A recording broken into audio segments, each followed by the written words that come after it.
Maren sagt, sie freut sich, dich endlich mal zu sehen. Ja, ich freue mich auch.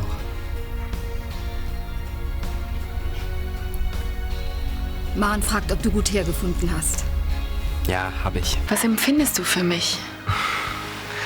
Oh, das weißt du doch. Du bist der beste Kumpel, den man sich wünschen kann. Aki geht aus Köln weg. Weg aus Köln? Ja, er zieht nach Berlin. Heute noch. Andererseits bin ich eigentlich ganz froh, dass Jan nicht mein Bruder ist. Wieso? Ich glaube, dann wäre ich jetzt ganz schön in der Klemme. Verstehe ich nicht. Julia. Ich glaube, ich habe mich verliebt.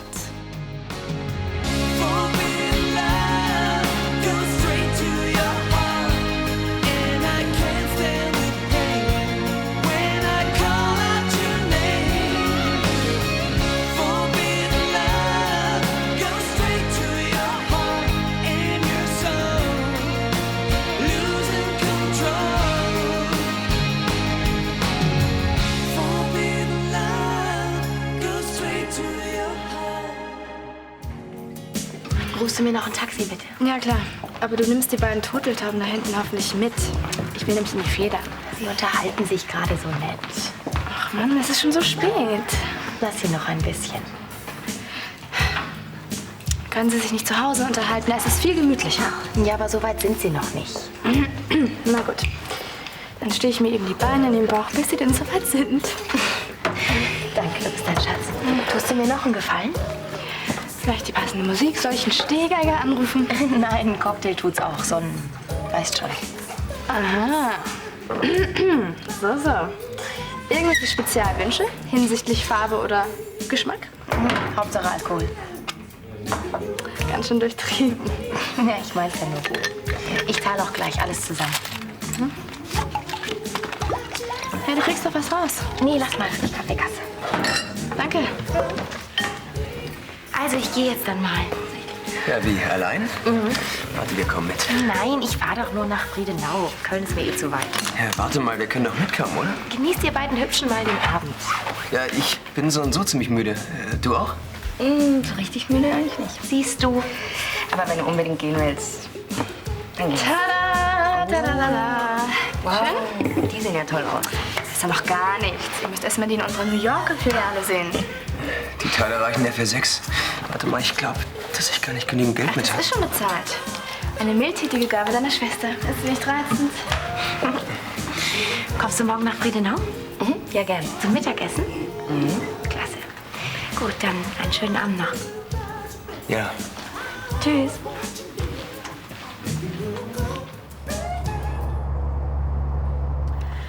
Müssen denn diese vielen Medikamente unbedingt sein, Herr Doktor? Es sind nur 2.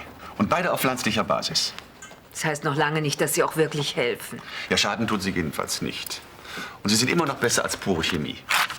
Ich vertraue Ihnen vollkommen. Können Sie das aus der Apotheke holen? Ja, natürlich. Haben Sie sich meinen Vorschlag noch mal überlegt, Frau Beckmann? Ja, Und? Machen Sie die Kur? nein. Ja, das habe ich mir fast gedacht. Sie sind echt eine harte Nuss. Fiona, du musst. Das müssen Sie verstehen, Herr Doktor. Ich kann Sophie nicht allein lassen. Ach, das bisschen Kneipe schmeiß ich doch mit links. Einen Tag vielleicht und da bricht wieder das Chaos aus. Ernsthaft, Frau Beckmann. Eine Kur wäre dringend notwendig und das wissen Sie auch. Ja, aber es ist ja nicht nur der Betrieb hier. Jetzt kommt wieder die Leier mit der Erbschaft. Ich muss mich darum kümmern. Und ich finde, dass deine Gesundheit absolut vorgeht. In ihrem Zustand kann sie sich doch kein Millionenunternehmen aufhalsen. Ja, die junge Dame hat ganz recht. Die junge Dame macht sich alles mal wieder viel zu einfach. Die junge Dame hat hier alles voll unter Kontrolle, Fiona. Sicher, Sophie, aber du weißt, dass das nicht geht. Max würde mir nie verzeihen, wenn ich hier alles stehen und liegen lasse. Du musst nichts stehen und liegen lassen. Wir finden schon jemanden, der sich um die Firma kümmert. Das wäre ja noch schöner. Das bisschen Bier, die paar Zimmer, das lassen wir meine Sorge sein. Tja. Ein mediterranes Klima und absolute Ruhe, das wäre wirklich die beste Therapie. Also dann, bis zum nächsten Mal. Tschüss. Tschüss. Ach, ich weiß nicht. Kur, das klingt für mich immer so wie Altenheim. Ach, Quatsch. Fiona, Mallorca, Madeira, Capri, Ischia, das ist doch keine Kur. Das ist Urlaub. Das klingt schon etwas besser.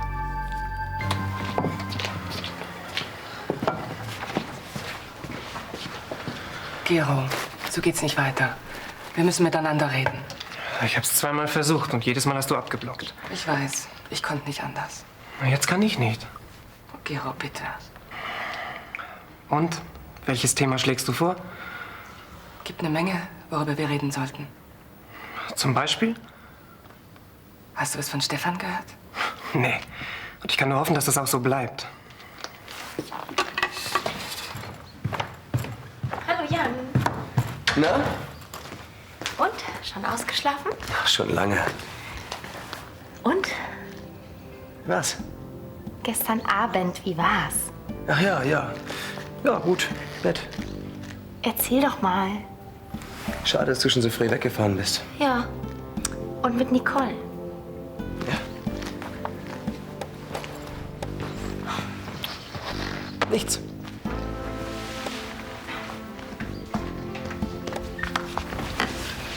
Wie nichts? Ich finde sie ganz nett, ja.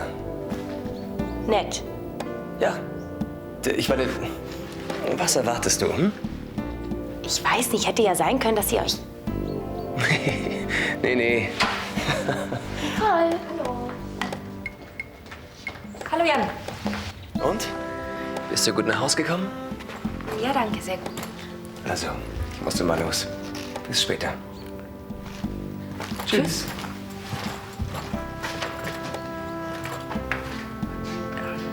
Mein Bruder. Nun sieh es doch ein. Dr. Dresen hat wirklich recht. Du musst zur Kur. Ich weiß, aber Und wo ein Wille, da auch ein Flieger ins Mittelmeer. so blöder Spruch. Aber es stimmt. Und je eher du dahin kommst, desto schneller kommst du wieder auf die Beine. Naja, im Grunde ist ja jeder ersetzbar. Heißt das, du fährst? Wie wär's denn zum Beispiel mit Madeira? Ich habe mal so einen Rucksacktypen getroffen und der war ganz begeistert von der Insel. Ich will doch nicht mit dem Rucksack zur Kur.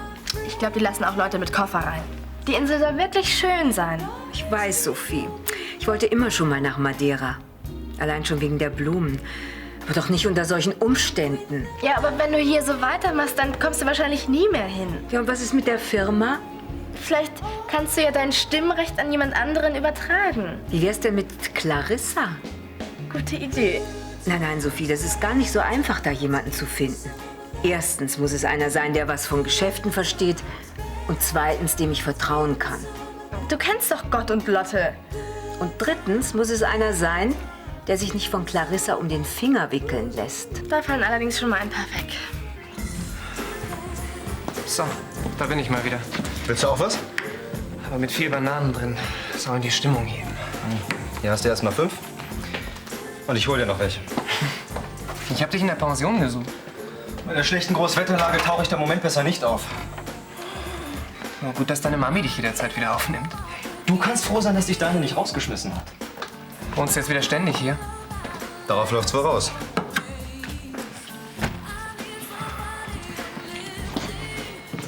Erzähl. Mit Sophie? Naja, Naja, was? ist nicht so toll im Moment. Ich glaube, diesmal ist es wirklich aus. Du lässt Sophie einfach sausen? Ich, sie? Ja, was weiß ich? Jedenfalls findest du so eine tolle Frau nicht so schnell wieder. Danke, Gero. Gut beobachtet, aber das weiß ich selbst. Ja, also. Na, nichts also. Das macht's auch nicht besser. Wie sieht's denn bei euch aus? Was glaubst du, warum ich so viel Bananen in meinen Obstsalat will? Zwischen Barbara und mir ist das große Schweigen ausgebrochen. Klingt aufregend. Und wie lange gedenkt ihr das fortzusetzen? Bis ich ausziehe, nehme ich an. Gero, das ist doch keine Lösung. Ja, ich kann es nicht ändern. Nur weil du mal Mist gebaut hast, muss es doch nicht gleich zum totalen Bruch kommen. Also so blöd die Geschichte mit Stefan auch war. Könnten wir vielleicht das Thema wechseln? Ihr müsst euch wieder versöhnen. Ja, wenn das so einfach wäre. Hingehen, Mund aufmachen, die Sache klären. Kann ich vielleicht noch ein paar Birnen in meinem Salat haben? Wieso? Die bauen angeblich Hemmschwellen ab. Noch Saft? Und dann hat er immer so süß geguckt. Saft. Ja. Jedenfalls ist mir schon lange keiner mehr begegnet, der mir so... Ja, aber seid ihr euch denn auch ein bisschen... Nein, das ist ja gerade das Tolle. Er ist so romantisch. Plumpe Anmache mit Abschleppen ist überhaupt nicht sein Ding. Oder? Was weiß ich? Kann ich ja wohl nichts zu sagen zu dem Thema. Ob Obwohl, wenn er es probiert hat, ich weiß nicht, wie ich reagiert hätte. Das rauszufinden, hast du ja noch Zeit genug. Auf jeden Fall ist er ganz anders als all die Typen, die mir bisher begegnet sind. Ja, das stimmt. Außerdem ist er intelligent, hat Humor und ach, überhaupt. Er ist einfach toll und durch nichts zu überbieten. Sag ich doch. War übrigens total nett von dir. Was denn? Naja, mich mit ihm allein zu lassen. Ach so, ich will dem jungen Glück ja nicht im Wege stehen. Ne? Du weißt ja überhaupt nicht, was du damit angerichtet hast. Jetzt bin ich noch 10.000 Mal mehr in ihn verknallt als vorher. So, schön für dich. Noch Dessert? Sieh mal an. Der junge Mann hat es wohl endlich gerafft. Ich wollte dir nur sagen, dass ich jetzt ins Penthouse ziehe. Wird auch langsam Zeit. Ich wollte das Zeug schon in die Tonne kippen. Und der, dem das Zeug gehört, der verschwindet dann wohl auch bald sonst. Sonst? Was ist denn los mit euch beiden? Nichts. Was ist denn in euch gefahren? Ich fürchte, ich muss ausziehen. Ja, und weshalb? Frau Lewinsky ist der Meinung, dass sie nicht länger mit mir unter einem Dach leben kann. Ja, warum denn nicht? Was ich geschäftlich mache, passt ihr nicht. Dass ich in der Scheidungssache meiner Eltern zu Clarissa halte, passt ihr nicht. Ihr passt überhaupt nichts mehr. Christoph und Clarissa wollen sich scheiden lassen? Mein Vater besteht darauf. Er ist sowas von stur, da bleibt nur die Scheidung. Es tut mir leid für dich, Henning. Aber irgendwann wird es selbst Christoph zu viel. Das mag sein. Aber trotzdem nach so vielen Jahren. Und leben sie schon getrennt? Clarissa ist längst ausgezogen. Naja, was soll's. Ich hole dann demnächst meine restlichen Sachen, okay? Dann werde ich wahrscheinlich gar nicht da sein. Wieso? Der Doktor hat mir eine Kur verordnet, irgendwo im Süden. Soll meinem Herzen gut tun. Ja. Dann alles Gute fürs Herzen. Kopf hoch, Henning. Wird schon schief gehen. Na ja, klar. Und grüß Clarissa von mir.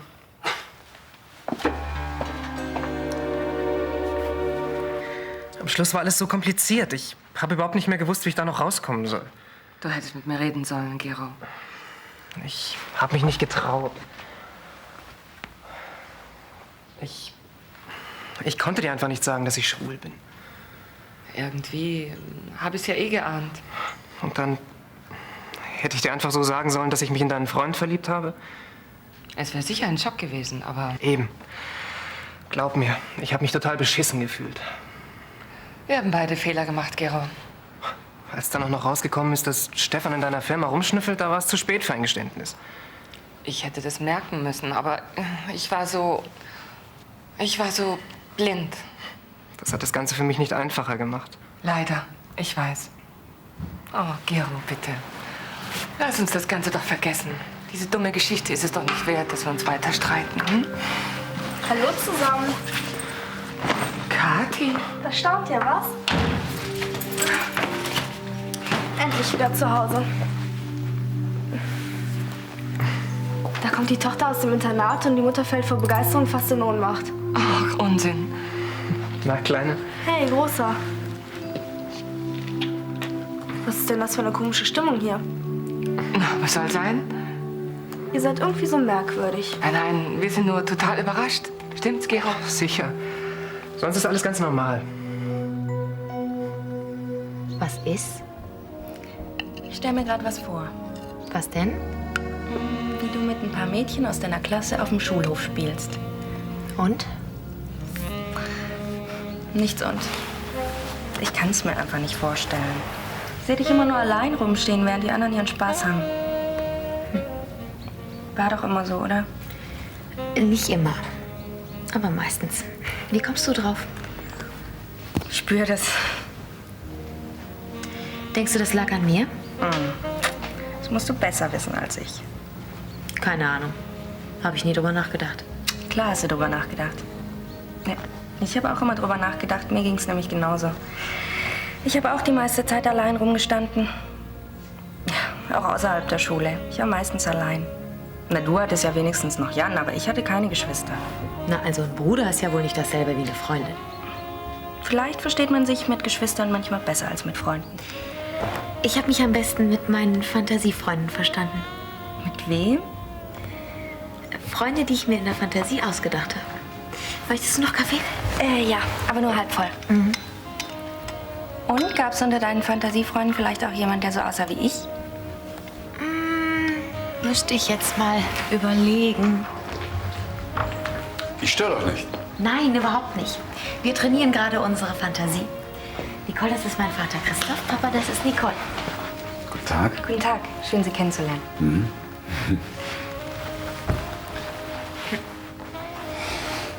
Genau so habe ich mir deine beste Freundin immer vorgestellt.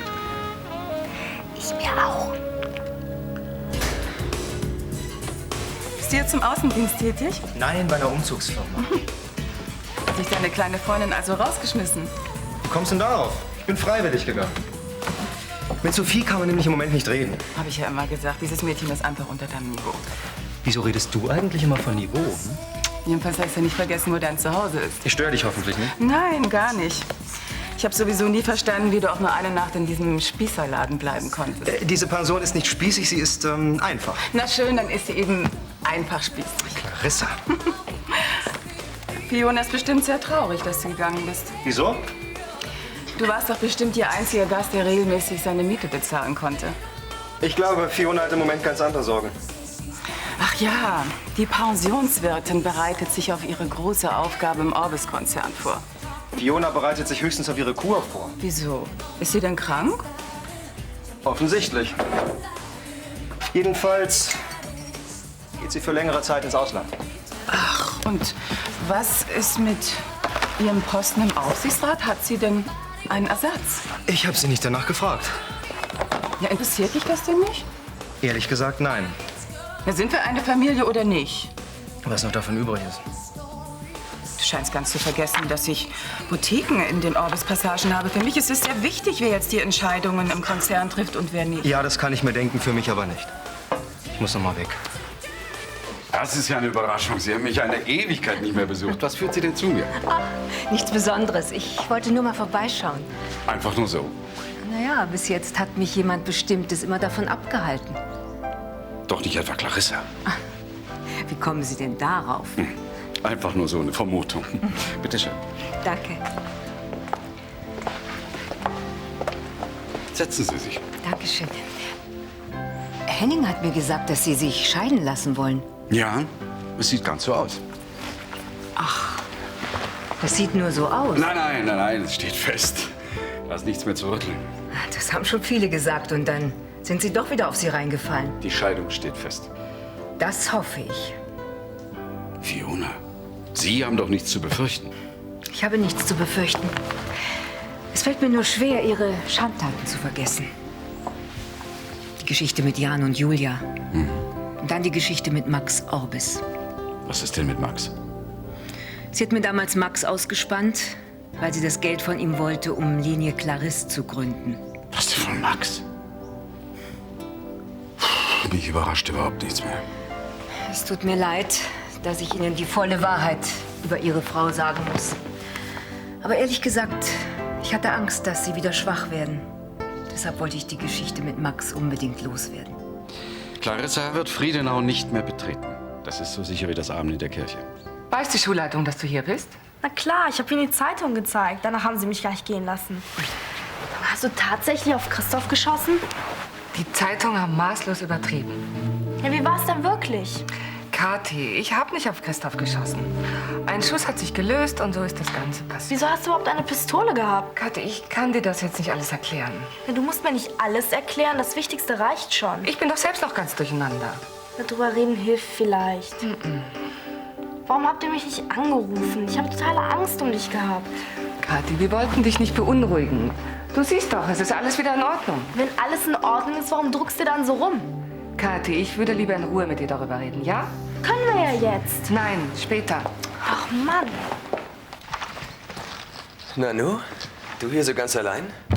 Wo ist Julia? Die musste noch in die Redaktion. Und dann lässt sie dich hier so rumsitzen? Ja, ich wollte gleich zu Alex ins Krankenhaus. Ja. Na gut, also. Musst du schon wieder gehen? Bleib da noch ein bisschen. Ihr versteht euch ganz gut? Du und Julia. Ja, deine Schwester ist total nett. Wir haben uns super unterhalten. So? Ja, über ihre Kindheit, über Freunde. Über deine Freunde hat sie allerdings nichts erzählt. Ja, ich hatte auch nicht allzu viele. Auch keine Fantasiefreunde? Doch, doch. Eine ganze Menge sogar. Kennst du sowas auch? Hm, schon mal davon gehört. Darf ich dich mal kurz stören? Nein. Ich muss aber. Ich möchte endlich wissen, was los war. Warum sprichst du nicht mit Barbara? Hab ich. Die hat nur irgendwelche blöden Ausreden. Dann kann ich dir auch nicht weiterhelfen. Gero, was soll der Scheiß? Dein Besuch ist im Moment halt ungünstig. Das ist kein Besuch. Was soll das heißen? Ich gehe nicht mehr ins Internat. Ich bleibe hier. Wo ist Clarissa eigentlich jetzt? Im Penthouse in der Stadt. Und warum ist sie nicht zu ihren Eltern gegangen? Die sind längst tot. Ach, das wusste ich gar nicht. Haben Sie sie noch kennengelernt? Nein, leider nicht. Dann wissen Sie überhaupt nichts über Ihre Familie? So gut wie nichts. Clarissa hat das Thema immer gemieden. Warum fragen Sie? Nur so. Hätte mich mal interessiert. Christoph, könnten Sie mir vielleicht einen Gefallen tun? Aber natürlich, jederzeit. Ich werde bald eine längere Kur antreten und muss... Ach, Sie brauchen einen Kurschatten. Ich bin dabei. Nein, es geht um Sophie. Ich muss sie mit der Pension und der Kneipe allein lassen. Sie brauchen mich nur anzurufen. Ich helfe, wo ich kann. Danke. Allerdings unter einer Bedingung. Ihr Bauernhaus hier in der Nähe, das Sie mir immer schon mal verkaufen wollten. Ich wollte überhaupt nichts. Sie kriegen das Haus um kein Geld der Welt. Eher lasse ich meine Kur sausen. Es war ja auch erst der 396. Versuch. Oh, Entschuldigung. Ich komme nachher noch mal. Also bis später. Tschüss. Tag. Ist Alex Wiegand da drin? Ja, und wer bist du? Entschuldigung, ich bin Nicole Büchner, eine Freundin von Alex. Ja, Alex ist da drin. Bist du auch mit ihm befreundet? Ja, Entschuldigung, Susanne Brandner. Ah, Kopf. Ich bin noch nicht so lange verheiratet. Brandner? Ja, ist der Name so ungewöhnlich? Nein, es ist nur... Bist du vielleicht eine Schwester von Julia und Jan? Wenn man so will, ja. Ja, verstehe. War bestimmt nicht immer einfach, mit Zwillingen aufzuwachsen. Bitte? Ja, ich meine nur, so wie die beiden sich verstehen. Da stimmt jetzt was nicht. Ich bin nur mit Jan aufgewachsen, nicht mit Julia. Und die beiden kennen sich auch erst seit ein paar Monaten. Am liebsten wäre mir, Kathi würde überhaupt nichts erfahren. Und wie willst du das auf Dauer verheimlichen? Indem wir einfach den Mund halten. Barbara, die Geschichte ist rund in Düsseldorf. In ein paar Tagen ist Kathi wieder im Internat und bis dahin wird sie schon nichts erfahren. Das sieht deine Tochter aber ganz anders. Was meinst du damit? Na, sie will nicht ins Internat zurück. Sie will hier bleiben. Sie will was? Ach, spielt im Grunde auch keine Rolle. Irgendwann wird sie es erfahren und besser sie erfährt es durch uns. Wie stellst du dir das vor? Wie wär's ganz einfach mit der Wahrheit? Ich soll mich einfach hinstellen und sagen, liebe Kathi, denk dir nichts dabei, aber deine Mutter und dein Bruder hatten ein Verhältnis mit demselben Mann. Und das auch noch zur gleichen Zeit.